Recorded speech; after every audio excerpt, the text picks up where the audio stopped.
The image intensifier consists of a reinforced tube, a tube container, a power supply, an optical system, and a bracket portion.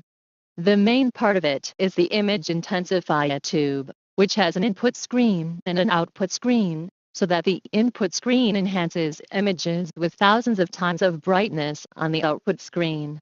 The reinforced tube is made of a glass vacuum tube. For the purpose of protection, a tube container is required. The tube container also functions to shield X-rays and shield the external electromagnetic field and protect the human body from high voltage damage. In addition to this, the booster also has a power supply, including a high voltage power supply for the reinforced tube, a focus power supply, and a power source for driving the degassing ion pump in the reinforced tube.